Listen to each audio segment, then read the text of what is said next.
مرحبا أصدقائي، كيفكم؟ اليوم رجعنا لكم بالحلقة 8 من مسلسل سلمى. هسه صرنا بآخر 10 حلقات من المسلسل، وأتمنى تدعمونا باللايك والاشتراك لحتى نستمر معكم.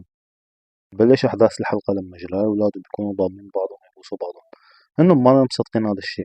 شاطي بصير يسأل إذا هو بحلم ولا حقيقة، وجولي بتضل تبكي كتير، وجلال كمان بيبكي كتير. بيكون في واحد عم يراقبه من بعيد اللي هو زلمة رفيق. بيجي واحد من رجال الرياض ويحط المسدس في خصره، بيقول له اعمل حالك ما شفت شيء، وبيعطيه مصاري، بيقول له خذ المصاري أحسن ما تخسر حياتك. كلمة الرياض ضيق اللي هو منير بيحاول يروح ياخده لجلال. جلال بالبداية بيرفض، بيقول له أنا ما بدي أروح، بدي أشوف مرتي. بس منير بيقول له إنه هون تشكل حياتهم خطر.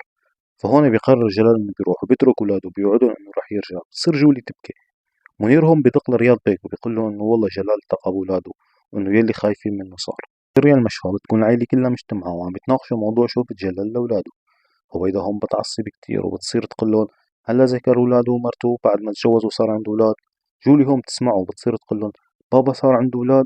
باللحظة اللي هون بتيجي فيها الدكتورة وفاء بتقلن إنه سلمى فاقت وصارت منيحة.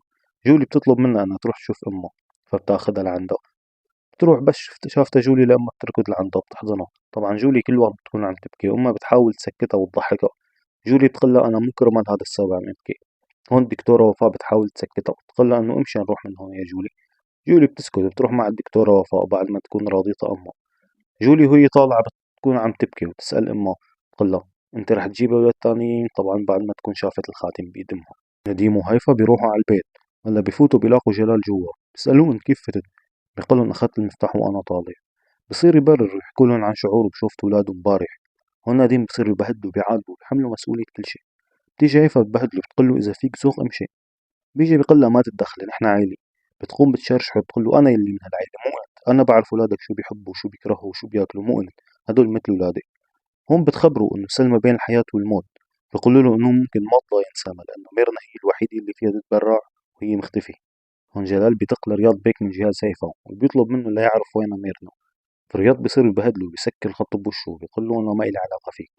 ترجع هيفا بتبهدله بتقول له أنت روح دور على ميرنا بركي بكفر شوي عن ذنوبك ما أنت الرجال. هون هو بيروح باللحظة اللي بتوصل سالي لعند أبوها وبتبهدله بتقول له وينه زوجي.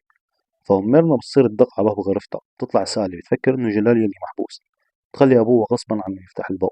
فبتفوت ولا بتلاقي ميرنا جوا بلبس النوم وبتصير تنظر لأبوها باحتقار، وميرنا نظرالها مثل السم. وهون بتخلص أحداث الحلقة. أصدقائي بتكون خلصت أحداث حلقتنا اليوم، بتمنى تكون نالت إعجابكم، تدعمونا باللايك والاشتراك حتى نقدم لكم كل جديد. ودمتم بخير.